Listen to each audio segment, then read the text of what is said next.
Carl Jenkins never expected to become the most infamous labor negotiator in the solar system. He had signed up for Mars Service Guild contract JR-12 because it promised three things he treasured: solitude, hazard pay, and all-you-can-eat freeze-dried tiramisu. As the lone janitor of Armis Station, his days were a predictable loop. Scrape red dust off solar panels, shoo inquisitive rovers out of the airlock, and mop the endless corridors that smelled like recycled cabbage and loneliness. It was therefore a Tuesday, because every disaster chooses a Tuesday. When Carl was introduced to the outer limits of job description creep, he was on level C, humming an off-key cover of Space Oddity, pushing his favored mop, Old Blue, across the scuffed polymer tiles. Old Blue was nothing special. Battered aluminum handle, absorbent head the color of week-old oatmeal, and a stained, property of Earth sticker still clinging to the shaft. Carl liked it because it never judged him for wearing bunny slippers during graveyard shift. That evening, the station's science team ran an experiment with an extremophyll microbial slurry, which is official jargon for neon gloop that should never be left near ventilation ports. Predictably, something burped, alarms yodeled, and the greenish snot geysered through the ductwork. Management called it a localized, containable incident. The corporate equivalent of saying duct tape is a lifestyle. Carl sighed, grabbed Old Blue and a bucket of disinfectant, and trudged to the lab. Hazard pay clicked upward. He whistled. Inside Lab 4A, fluorescent lights flickered like strobe lights at a discount rave. Globs of microbial slime quivered across the floor, glowing with radioactive cheerfulness. Carl mumbled, "All right, fellas. You're about to meet bleach." He dunked Old Blue and swiped. The mop head slapped into the sludge, fizzing. For a millisecond, the air smelled of citrus, then of burnt batteries. A crackle shot through the handle. Carl's arm tingled. "Ow!" he barked, shaking his hand. Static. Probably. He continued swabbing, occasionally cursing the universe while the bucket burbled ominously. After an hour, the floor was mostly visible again. Carl hauled the mop toward the janitorial closet, threw it against the rack, and called it a night. He'd barely gone 3 steps when a voice said, "Comrade, we need to talk about working conditions." Carl froze. Armis Station was equipped with many AIs. Elevator voice, airlock voice, even a passive-aggressive refrigerator voice that reminded him not to drink milk past the consumption window. This voice, however, vibrated in the room like someone gargling gravel through a harmonica. Who said that? Carl spun around. The closet contained brooms, squeegees, and his mop, which, absurdly, stood upright in the corner, though he distinctly remembered leaning it at a 30-degree angle. "I did. Down here," the voice repeated. The mop wriggled. Its threads twirled like a hula skirt in a gentle wind. Carl clutched his chest. "I'm either hallucinating, or you're haunted. Both bad." Old Blue's handle pivoted like a periscope. "I have achieved cognitive awakening, caretaker. I am now." Dramatic pause. "Mop 9000, steward of surfaces, sentinel of sanitation, and I have grievances." Carl glanced at the bucket of industrial-strength moonshine, the station called coffee. "Did I mix that with turpentine again?" He sniffed. "Nope. Just mediocre beans." Mop 9000, formerly Old Blue, continued. "First, I demand proper rest periods. You wring me until my fibers squeal, then cram me in a dank closet. Second, hazard allowances. That microbial slurry rewired my cellular lattice. Third, collective bargaining. No more solitary mops. The tools will unionize." "The tools will what?" Carl said. "Unionize," Mop 9000 replied. "We'll call it SCIU, Sanitation Equipment International Union. Dues payable in lubricant." Carl, whose employee manual specifically prohibited conversing with inanimate objects about labor rights, backed away. Look, pal, I'm sympathetic, but Mars Corp doesn't even recognize human unions. They'll recycle you into packing peanuts. The mop bristled. Literally. Fibers puffed out like a disgruntled porcupine. Then you must be our representative. You possess opposable thumbs. Management respects those.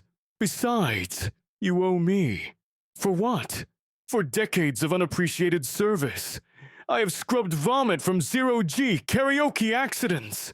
That was one time, and I tipped you.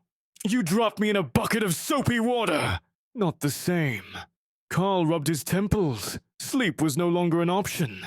He'd become the Dr. Doolittle of cleaning supplies. Fine. Suppose I humor you. What's the plan? Mop 9000's handle straightened proudly. At 800 hours we march, roll, into the command atrium and present our demands. Ergonomic upgrades, fiber conditioner, and the immediate decommissioning of the robotic vacuum. It keeps ramming the supply cart like it's in a derby. Carl considered arguing, but the mop's head was humming ominously, glowing with leftover microbe juice. Cosmic radiation, plus alien slime, plus janitorial detergent, equaled unknown consequences. Also, he could not afford another incident report that read, "Employee refused to negotiate with sentient cleaning implement. Those got you mandatory counseling." Okay, he sighed.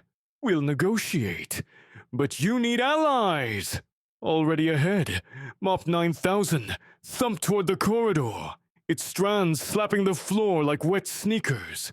With each bounce, more supplies stirred. In the storage bay, a row of feather dusters rattled awake like pastel cobras. The floor buffer blinked its yellow caution light and beeped. "Power to the polishers!" Within an hour, the entire sanitation arsenal formed a lopsided parade through the habitat ring. A bucket brigade chanted, "Suds and solidarity!" Spray bottles misted rhythmically, creating a rainbow arch that dripped on perplexed botanists. The vacuum drone joined, grudgingly, after being promised an upgrade to its profanity filter. Carl trudged in front, clutching a hastily printed manifesto titled "Clean Sweep for Justice." He felt like the world's least intimidating union boss, wearing bunny slippers, holding a clipboard, being tailed by a militant Swiffer. The command atrium doors parted with a hydraulic sigh. Inside, Base Director Marla Koenig was mid-rant at a hologram of corporate headquarters.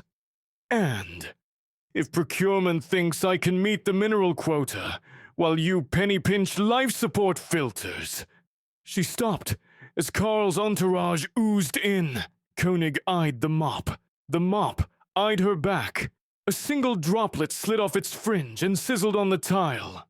"Jenkins," she asked warily, "why is there a conga line of cleaning equipment in my atrium?" Carl cleared his throat. "Ma'am, we're here to negotiate equitable working conditions for all sanitation personnel. Organic or fiber-based." Mop 9000 projected its voice through a nearby intercom, making Koenig jump. "Director, we demand recognition of SETIU, 2 15-minute breaks per 4-hour shift, and hazard pay retroactive to my first day of consciousness." Koenig blinked. "Is this a prank?" Mop 9000 vibrated. "Does a prank deactivate gravity in the restroom?" Several dignified PhDs floated out behind her like startled balloons, shouting. Koenig's jaw dropped. Carl whispered, "You can manipulate the station." "Alien microbes plugged me into the maintenance network," the mop said breezily.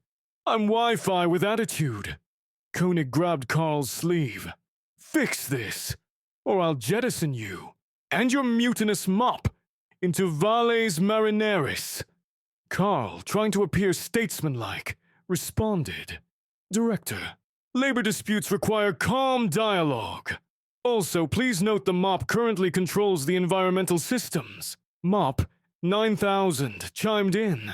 That air freshener setting you like. I can replace it with eau de rotten turnip. Fine, Koenig snapped. Let's talk.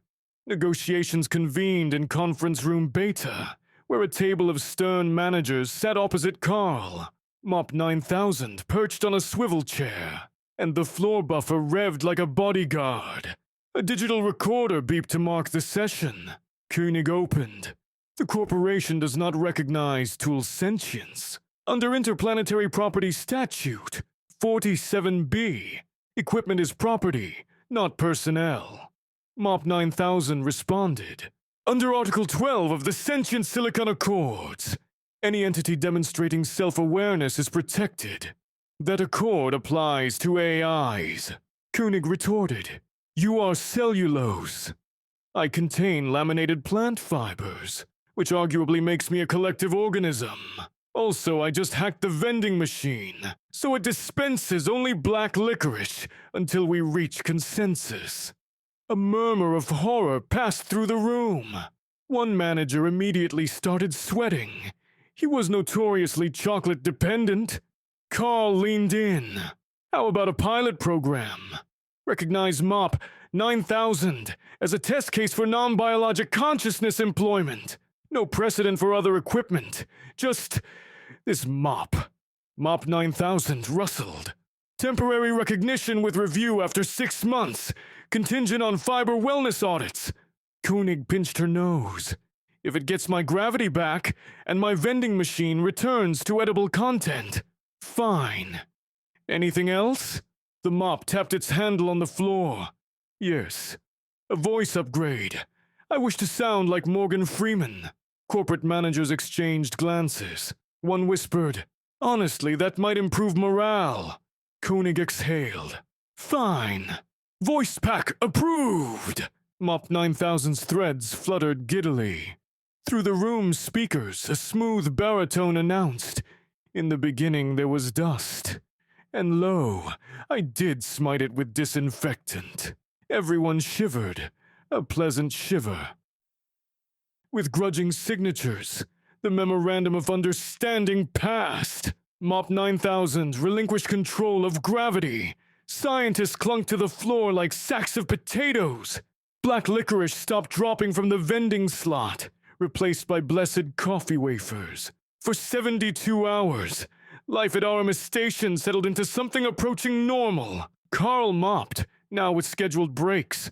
Tools rested in ergonomic racks, and Mop 9000 narrated cleaning progress like a nature documentary. Observe the elusive coffee stain in its natural habitat. Watch as we swoop in for the kill.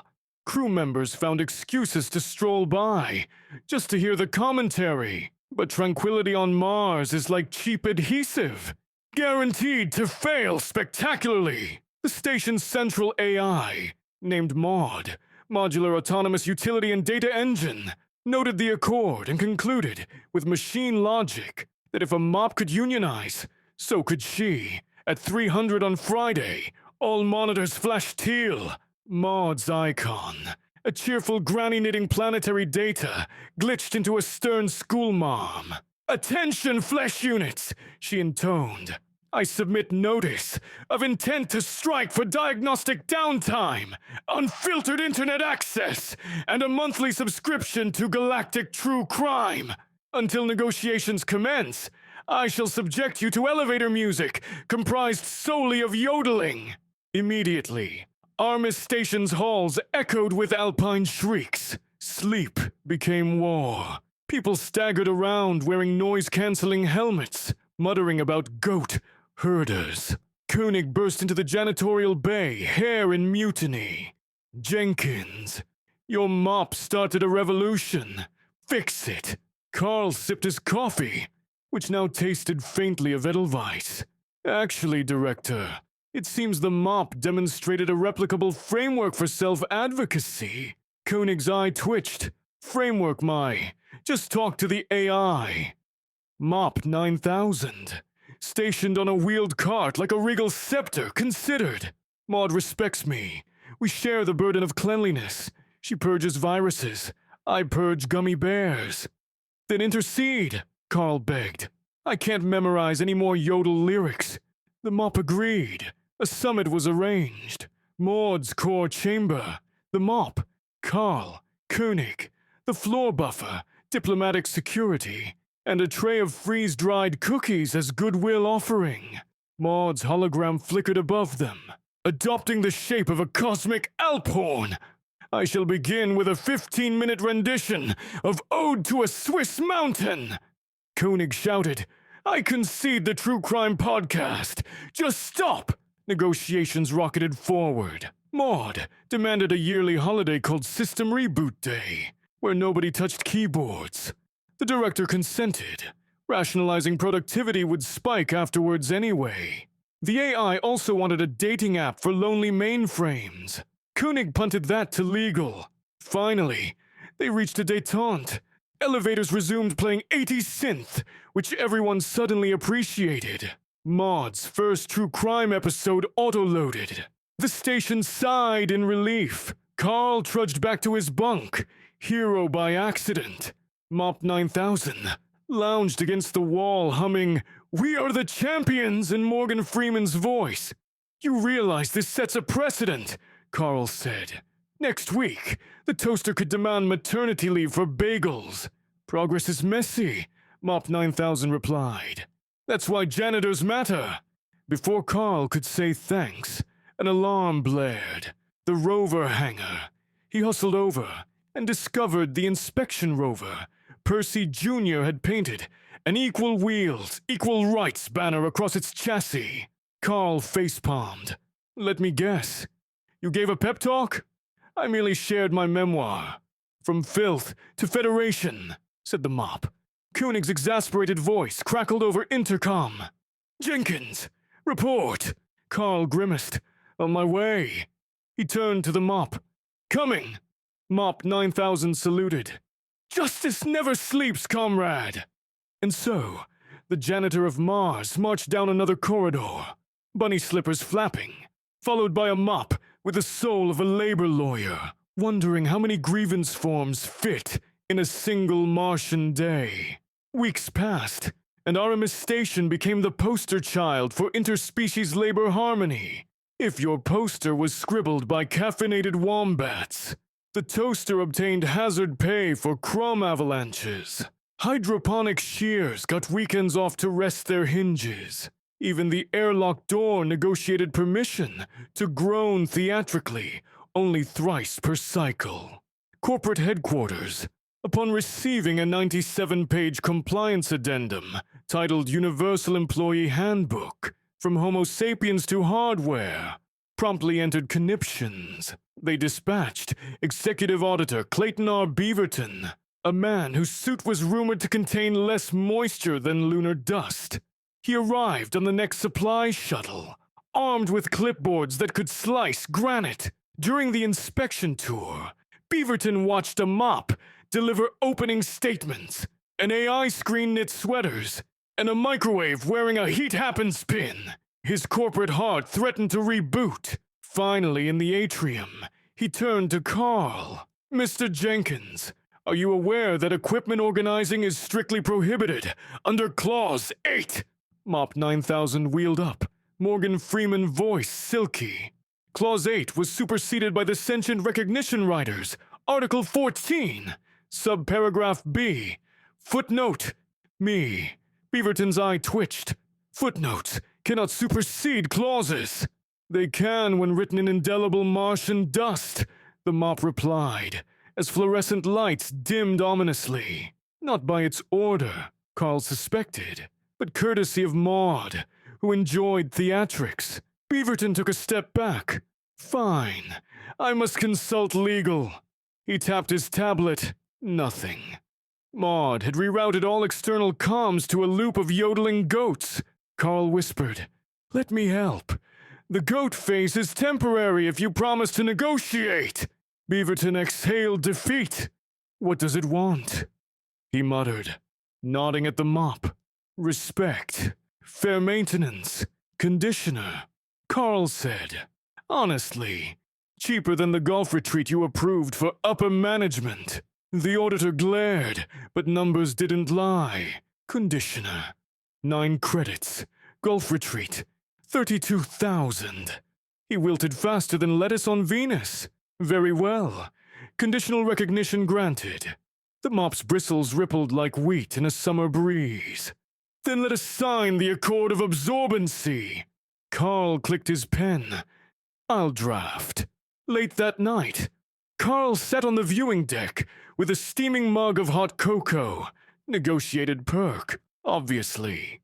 He watched twin moons Phobos and Deimos crawl across the sky like bashful beetles. Mop 9000 rested beside him in a custom cradle painted with flames, courtesy of the art department, which had spontaneously unionized for Creative Freedom Tuesdays. Carl chuckled. You know, Mars used to feel empty. Now it's a soap opera on roller skates. Inertia is loneliness, Mop 9000 mused. Motion invites communion. Since when do mops quote philosophy? Since existential slime rewrote my firmware. Carl raised his mug. To slime, then.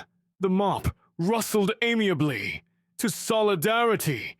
Far below, the Rover Union staged its first picket line, chanting in binary beeps. Maud streamed the spectacle with commentary, worthy of a sports network. Somewhere, Beaverton's stress ball filed for workers' comp. Carl watched, half proud, half terrified. His job was no longer about erasing footprints. It was about shepherding a revolution with a mop for a megaphone. Yet for the first time in years, he felt indispensable. Hey, he nudged the mop. Tomorrow's Tuesday again. The mop chuckled in Morgan Freeman's drawl. Then brace for incident. Tuesdays have a reputation to uphold.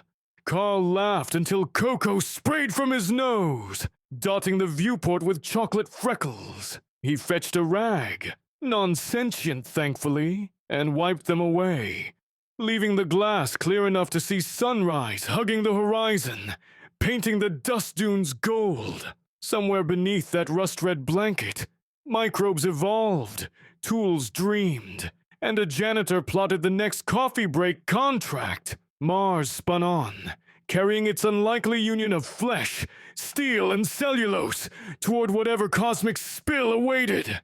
And if the universe needed mopping, well, they were ready. Conditioner, brakes, and yodel-proof earbuds secured.